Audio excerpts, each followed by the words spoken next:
আমি প্রশাসনের দৃষ্টি আকর্ষণ করতেছি, আমাকে মানিক বিভিন্ন সময় বিভিন্ন নাম্বার দিয়ে মেরে ফেলার হুমকি দিচ্ছে, আর আমার অনেকগুলো আজে বাজে ছবি সে চারিদিকে ছড়াই দিচ্ছে। ডিভোর্সের পর মানিকের বিরুদ্ধে এই প্রথম আইনি ব্যবস্থা নিল আজমিরা বিথি। আবারও আজমিরা বিথির কিছু গোপন ভিডিও ও ছবি সামাজিক যোগাযোগ মাধ্যমে ছড়িয়েছে স্বামী মানিক। দর্শক, আজমিরা বিথি মানিকের বিরুদ্ধে কি পদক্ষেপ নিল জানতে হলে আমাদের সাথে থাকুন। আজমিরা বিথি দেশবাসীর উদ্দেশ্যে বলেন, আমি বাবার বাড়ি এসেও মানিকের জন্য শান্তিতে নেই। আমরা যখন একই সাথে জীবন কাটিয়েছি তখনকার সময় আমাদের একান্ত কিছু ভিডিও ও ছবি মানিকের কাছে ছিল। মানিক সেগুলো একের পর এক সামাজিক যোগাযোগ মাধ্যমে ছড়িয়ে দিচ্ছে। আমি মানিকের বিরুদ্ধে 1 মাস আগে থানায় মামলা করেছি, কিন্তু প্রশাসন এখন পর্যন্ত চুপ।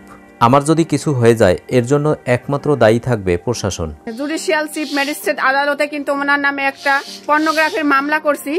মানিক কিন্তু এগুলা চারিদিকে ছড়াই যাচ্ছে। আমি যদি এই মুহূর্তে কোন রকম আমার জীবনের ঝুঁকি নেই, আমি যদি আত্মহত্যা করি তাহলে এর সম্পূর্ণ দায়ভার থাকবে প্রশাসন।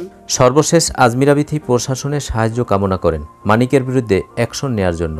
বিথি বলে, মানিক আমাকে বাঁচতে দিবে না, মানিক আমাকে ডিভোর্স দিয়েও তার শান্তি নেই। মানিক যদি এভাবে আমার পেছনে লেগে থাকে তাহলে আমি যে কোনো সময় বিদায় নিতে পারি।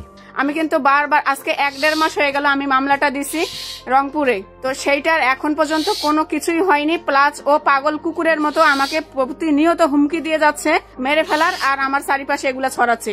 দর্শক, কেমন লাগলো আজকের আপডেট পেয়ে অবশ্যই কমেন্ট করে জানিয়ে দিন। আর ভিডিওটি যদি ভালো লাগে তাহলে আমাদের চ্যানেলটি সাবস্ক্রাইব করে আমাদের পাশে থাকুন। ধন্যবাদ।